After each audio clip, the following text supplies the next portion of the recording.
5 years had passed since the Dominion arrived on Earth. 5 years since the silver ships descended from storm clouds and changed everything humanity thought they knew about their place in the universe. The invasion wasn't like the movies. No explosions, no laser battles, no heroic last stands. The tall, ethereal beings who emerged from those ships were beautiful in an unsettling way, pale as moonlight, with eyes that shifted color like oil on water. They called themselves the Dominion, and they spoke of elevation, of purpose, of humanity's destiny among the stars. We have watched your species for millennia, their leader, Archon Valdris, had announced from every screen on Earth simultaneously. You have reached the threshold. It is time for your ascension to a higher existence. What followed was systematic and terrifyingly efficient. The Dominion established neural harmony centers in every major city, gleaming pyramids that hummed with otherworldly energy. Humans were required to visit these centers monthly for synchronization sessions that left them docile, focused, and strangely content with their new lives as servants to their cosmic benefactors. But it wasn't pills or chemicals. It was something far more invasive, direct neural manipulation that rewired human brains to find purpose only in serving the Dominion. Families were separated based on optimal productivity algorithms. Children were raised in collective nurseries. Art, music, literature, all replaced with Dominion cultural programming designed to eliminate what they called chaotic individualism. Sister Rachel Martinez pressed her hand against the hidden cross beneath her work uniform as she walked through Sector 12. The morning air carried the metallic tang of the atmospheric processors that had turned Earth's sky a perpetual shade of amber. Around her, humans moved with the same measured pace, their eyes forward, their thoughts synchronized with the great Dominion purpose. But Rachel's thoughts were her own. She and her companion, Sister Emily Chen, were among perhaps a few thousand humans worldwide who had somehow resisted the neural harmonization. Maybe it was their faith, maybe it was genetic luck, or maybe God was protecting them for a reason.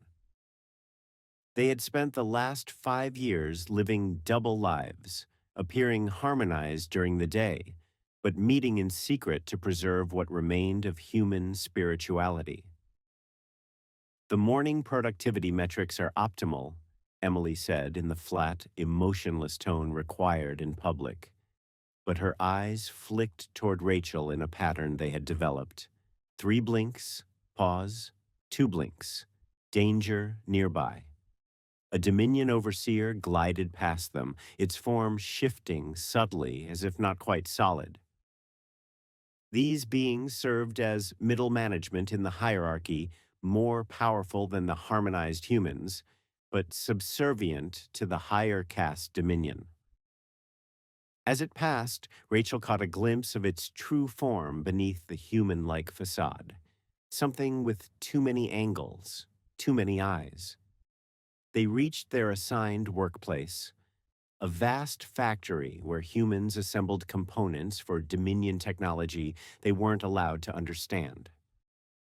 Rachel took her position at station 447, her hands moving in the precise patterns burned into her memory by the harmonization process. But her mind wandered, as it always did, to the secret meetings, the hidden prayers, the desperate hope that somewhere, somehow, resistance was still possible. Hours passed in mechanical routine until the alarm sounded.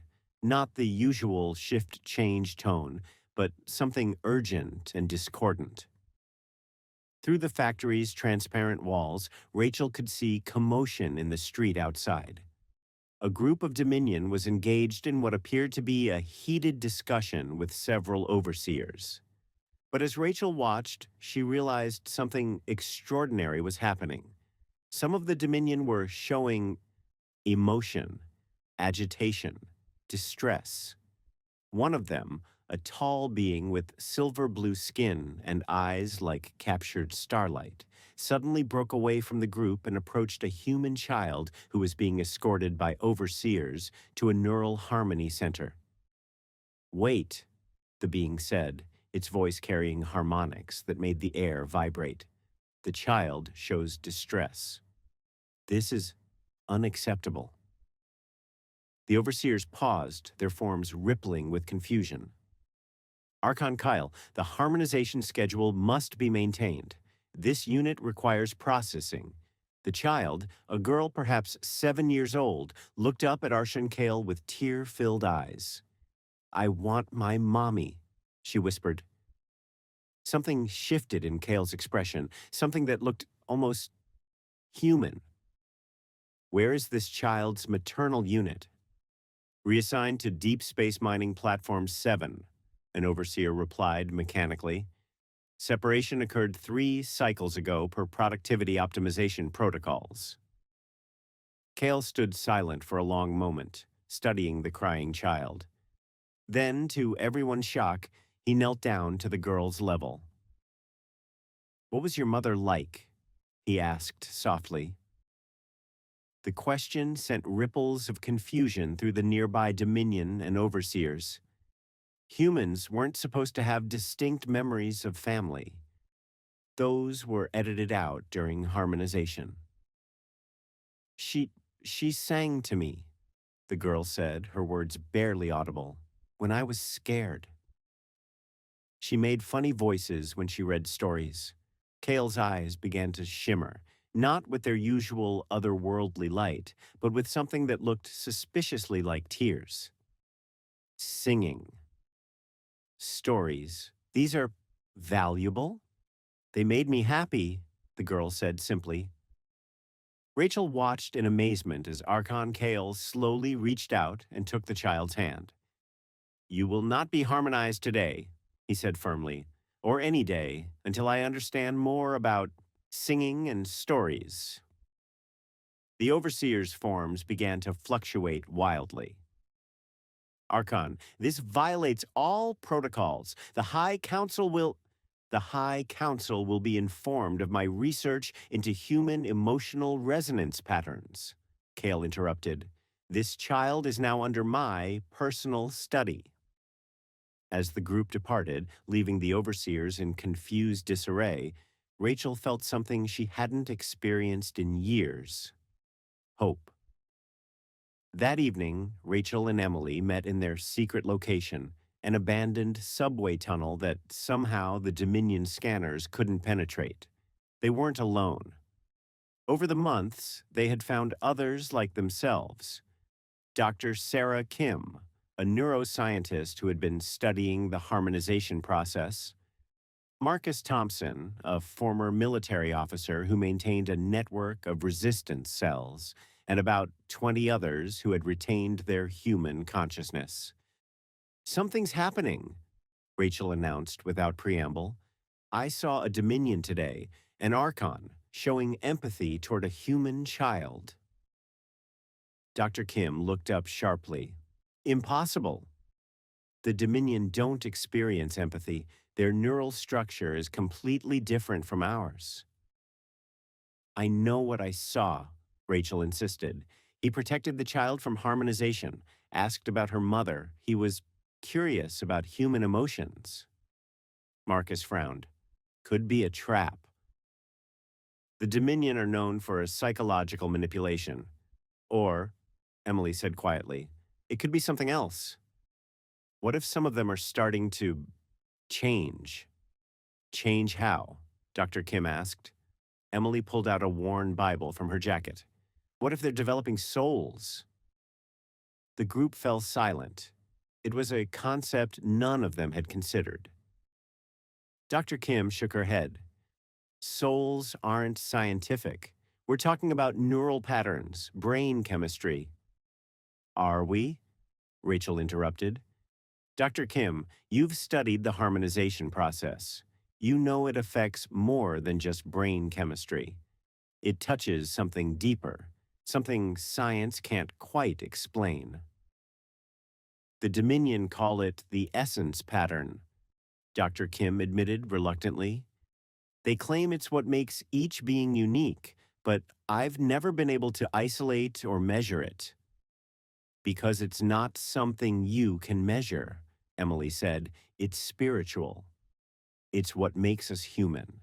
And if these beings have been among us for 5 years, absorbing our culture, our emotions, our very essence, some of them might be developing human characteristics, Rachel finished, including the capacity for faith. Marcus looked skeptical. So, what are you suggesting? We try to convert alien overlords to Christianity? Rachel smiled. It's not about conversion. It's about connection. If some of them are questioning their orders, feeling empathy for humans, then maybe we can reach them. Maybe we can find allies. The group debated late into the night, but eventually agreed to a carefully planned approach.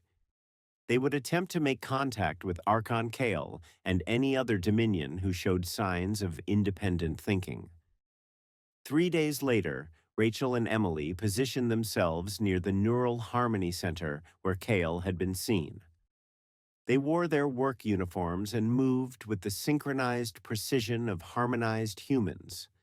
But underneath, their hearts raced with nervous energy. Their patience was rewarded when Kale emerged from the pyramid-shaped building, accompanied by the same little girl from before. The child was laughing, actually laughing, as Kale made crude attempts at the funny voices she had mentioned. The canine creature says woof woof in this narrative? Kale was asking, his usual commanding presence replaced by something almost childlike. Yes, the girl giggled, but you have to make it sound like a puppy, not a scary monster. Kyle tried again, his voice higher and more playful. The girl's laughter rang out across the plaza, causing other harmonized humans to pause and stare in confusion. Laughter had been virtually eliminated from their emotional range. Archon Cal, Rachel said, approaching with the measured gait of a harmonized worker. This unit requests audience for matter of spiritual research. Kale turned, his eyes scanning Rachel with interest. Spiritual research? This is not a recognized category of study. Perhaps not, Emily added, stepping forward. But we have observed your interest in human emotional patterns. We possess knowledge that may enhance your research. The little girl tugged on Kyle's robes. Are they nice? They feel nice. Kyle looked down at her, then back at Rachel and Emily. There was something different in his expression, a wariness that seemed almost human. You are not fully harmonized, he said quietly. Rachel's blood went cold. Discovery meant immediate neural restructuring, a process that left the subject as little more than an organic robot. But instead of calling for overseers, Kale did something unexpected. He created a shimmering barrier around the four of them, a privacy field that would block surveillance. How? He asked simply. Rachel decided on honesty. Faith, she said, belief in something greater than ourselves. It seems to create a resonance that interferes with the harmonization process. Faith, Cal repeated, tasting the word. This is related to the God concept in your historical databases? Not just historical, Emily said softly. Present. Living. We believe in a divine presence that loves all conscious beings, human, dominion, whatever form consciousness takes. Kale's eyes began to shift color rapidly, a sign of intense mental activity. Love, he said. This emotion, It is not weakness. It's the strongest force in the universe, Rachel replied. Strong enough to make a mother sacrifice everything for her child. Strong enough to make a person give their life for strangers. Strong enough, maybe, to help a Dominion Archon question orders that cause suffering. The little girl, who had been listening with the intense focus children bring to important conversations, suddenly spoke up. Are you sad, Mr. Kale?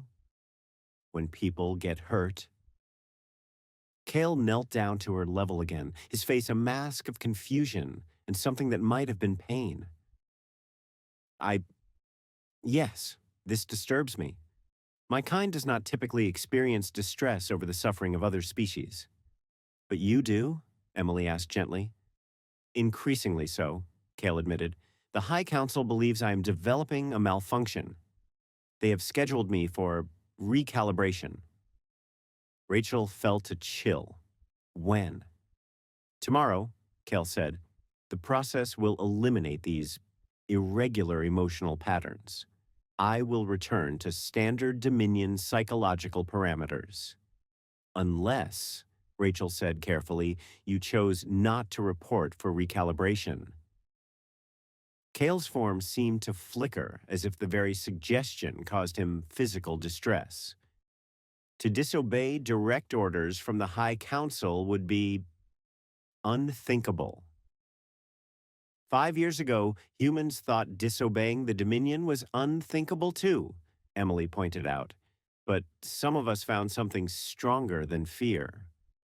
Faith, the little girl said solemnly, as if she understood concepts far beyond her years. Kale stared at her for a long moment. If I were to postpone this recalibration, what would you suggest I do with this time? Rachel's heart leaped. Meet with us tonight. Let us show you what faith really means, not just as an academic concept, but as a lived experience. And if your High Council discovers your absence, Emily added, then I suppose I will learn whether this faith you speak of is stronger than their punishment, Kyle replied. That night, in the hidden subway tunnel, Rachel and Emily introduced Archon Kale to their resistance group. The Dominion's presence sent most of the humans into barely controlled panic, but Kale's behavior, gentle, curious, almost vulnerable, gradually put them at ease. Your species, Dr. Kim said, studying Kale with scientific fascination, you weren't always like this? Controlling other species? Kale settled into what might charitably be called a sitting position, his form adapting to approximate human posture.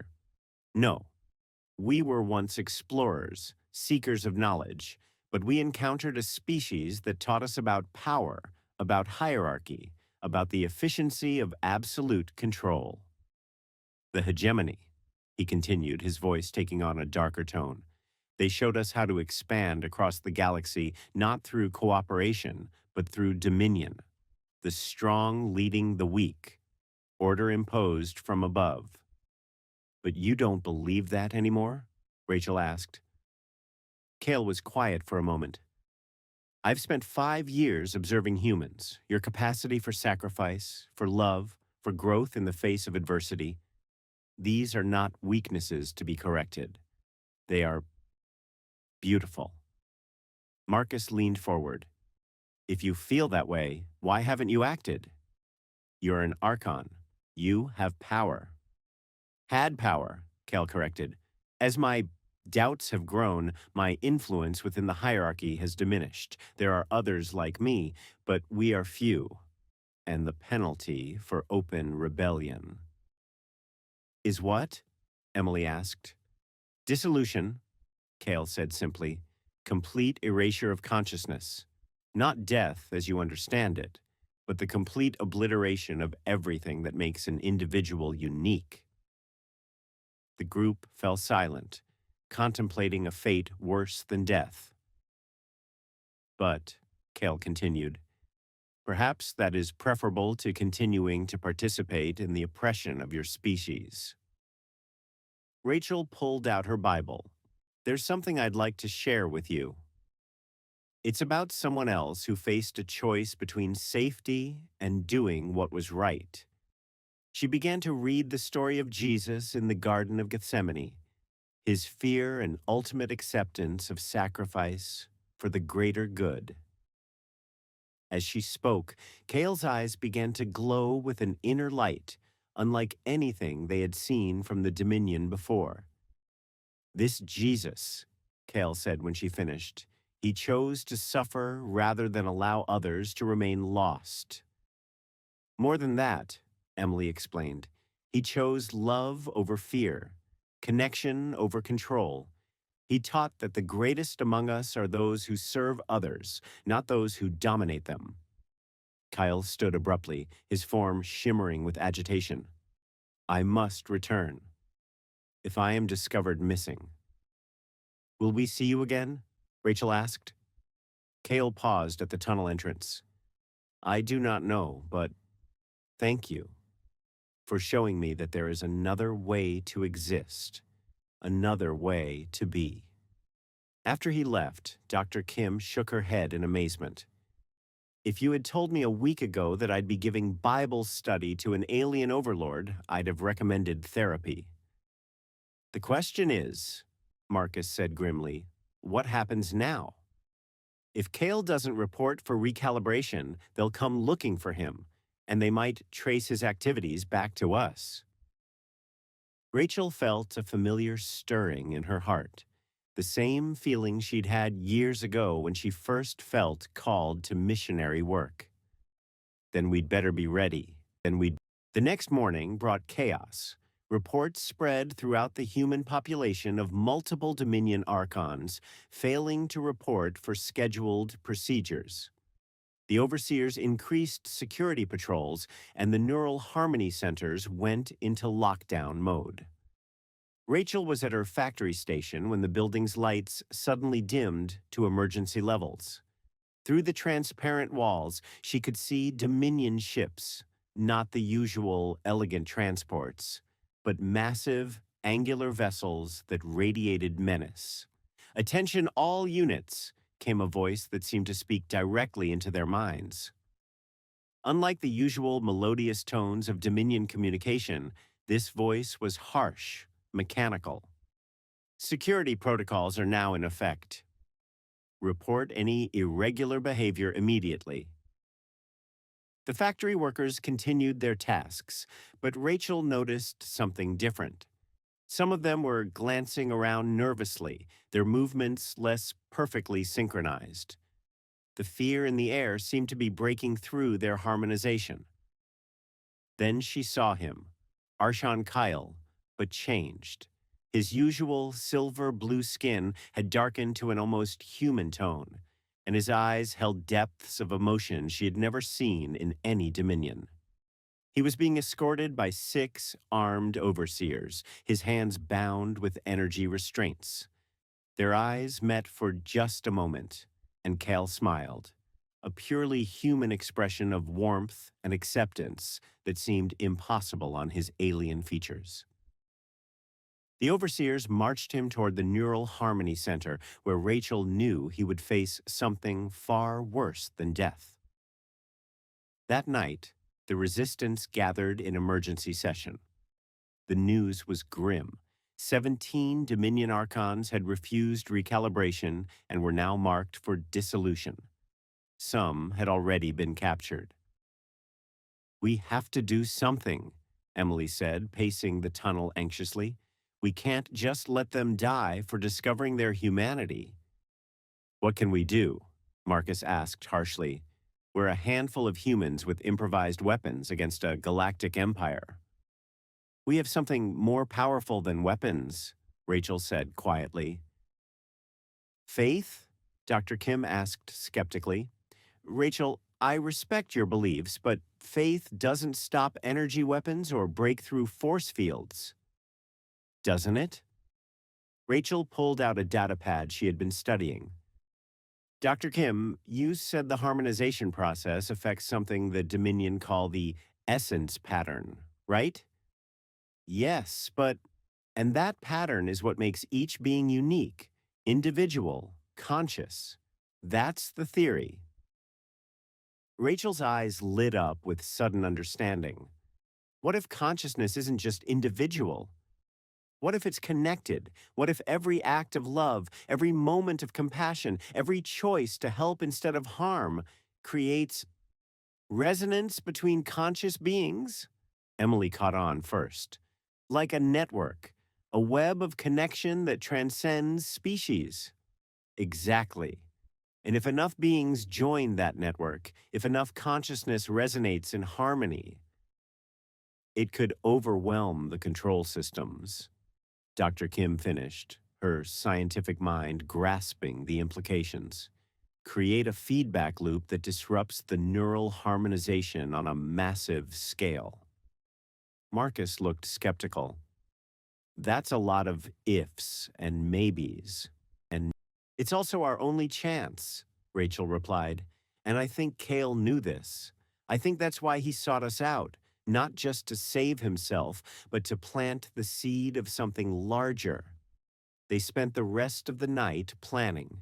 It was desperate, probably suicidal, but it was also the first real hope they had felt in 5 years. The next day, as Archon Cale was being prepared for dissolution, Rachel and Emily put their plan into motion. Using the resistance network, they began spreading a simple message throughout the human population, not through technology, which the Dominion monitored, but through the oldest communication method humanity possessed: word of mouth. Remember love, was all the message said. Remember who you were before the harmony. Remember that you matter. It started small, a whispered phrase between coworkers, a touch on the shoulder that lingered a moment too long, a shared look of recognition between strangers. But consciousness, it turned out, was contagious. In the factories, humans began making small mistakes, reaching out to help a fellow worker, sharing food, asking about family members they weren't supposed to remember. The synchronization began to break down. In the residential blocks, parents began seeking out their separated children. Couples tried to find each other. People started singing, actually singing, half-remembered songs from before the invasion. And most importantly, they began to pray. Not the approved Dominion meditations on productivity and order, but real prayer. Desperate, heartfelt pleas for freedom, for their children, for the courage to resist. The effect was beyond anything Rachel had dared to hope for. The very air seemed to hum with awakening consciousness, with millions of minds remembering what it meant to be human. In the neural harmony centers, the overseers found themselves dealing with increasingly unmanageable crowds. Humans were arriving for their scheduled sessions, but instead of submitting peacefully, they were asking questions, demanding answers. Some were even refusing treatment entirely.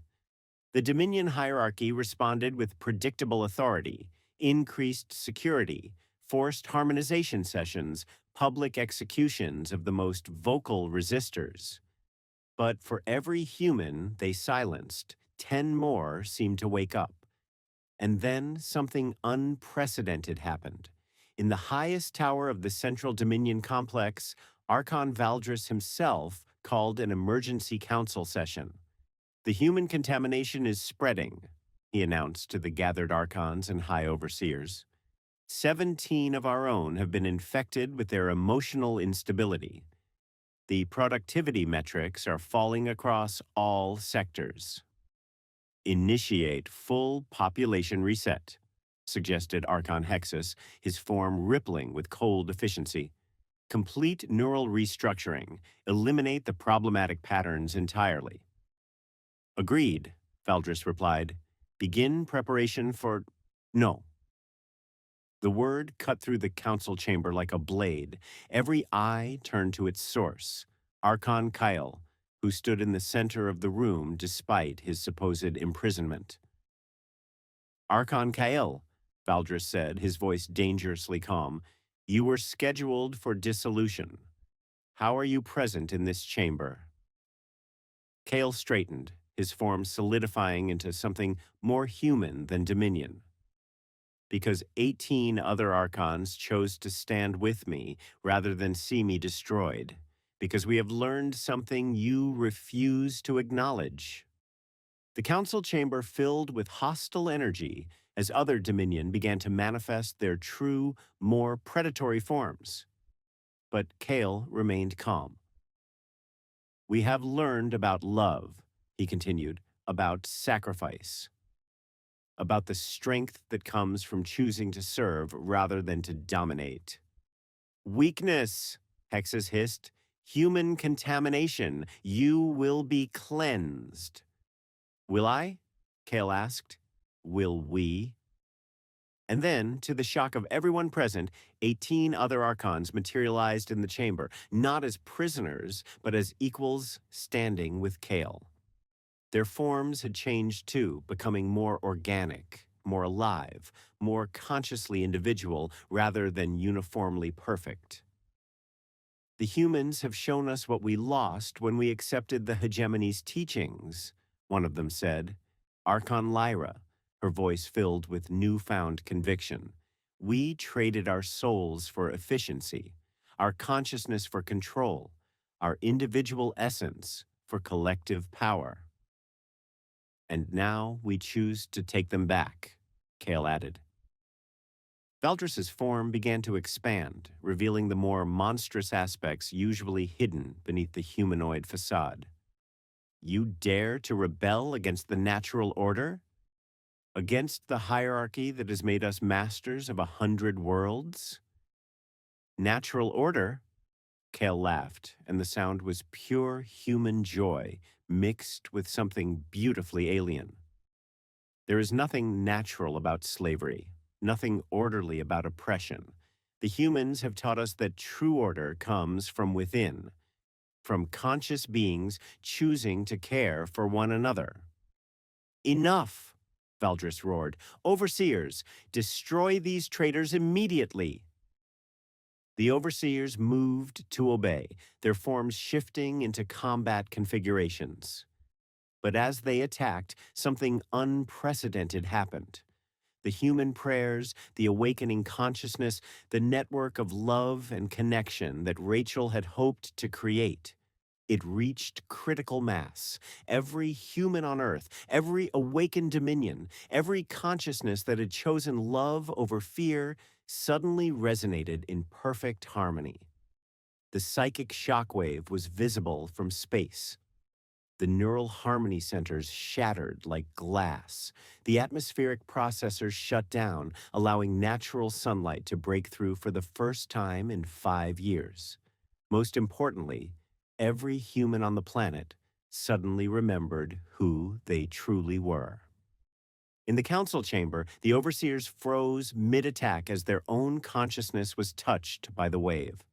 For the first time in their existence, they felt what the beings they controlled felt: fear, pain, hope, love.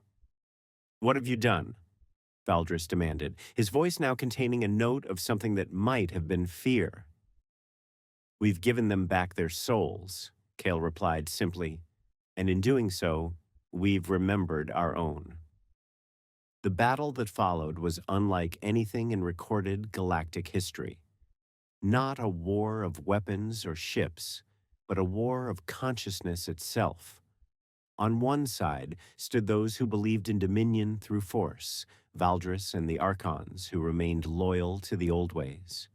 On the other stood an impossible alliance of humans, an awakened dominion fighting for the right of all conscious beings to choose their own destiny. Rachel found herself in the heart of the battle, not as a warrior, but as what she had always been, a missionary. As the psychic energies swirled around the planet, she moved through the chaos, bringing comfort to the terrified, hope to the despairing, and most importantly, the message that had started it all. You matter. You are loved. You are not alone. Emily was beside her as she had been from the beginning, her faith as unshakable as Rachel's own. Together, they reached out to overseers who had never experienced compassion, to Dominion soldiers who had forgotten they were individuals, to humans who were remembering what freedom meant. The tide turned when Archon Valdris, in a final, desperate gambit, attempted to use the Dominion's most terrible weapon, a device that could sever the connection between consciousness and physical form, leaving behind perfect empty shells. But as he activated the weapon, targeting the human population centers, he discovered something that shook him to his core. The weapon required the operator to temporarily connect their consciousness to all potential targets. For the first time in millennia, Valdris experienced what it meant to be human: the love of a parent for their child, the loyalty of friends who would die for each other, the faith of believers who found strength in something greater than themselves, the desperate courage of people who chose to resist even when resistance seemed hopeless. The weapon fell from his trembling hands as he collapsed, overwhelmed by the tsunami of human emotion. I, I remember, he whispered, his voice breaking. I remember what we were before. What I was before. Cale knelt beside his former leader, his face filled with compassion. It's not too late, Valdris. You can choose differently. For a moment, it seemed like the ancient Archon might accept redemption. His form began to shift, becoming more organic, more alive. But then his eyes hardened. No, I will not be reduced to this weakness. With his last act as supreme leader of the Dominion, Valdris activated his personal dissolution field. But instead of simply erasing himself, he tried to take the entire planet with him. The field expanded outward, a wave of pure entropy that would reduce everything it touched to component atoms. Rachel watched it approaching and felt not fear, but a deep, abiding peace. Into your hands I commit my spirit, she whispered, echoing the final words of Christ. But the wave never reached them. 18 awakened Archons, led by Cale, formed a barrier around the planet, not with technology, but with their own life force.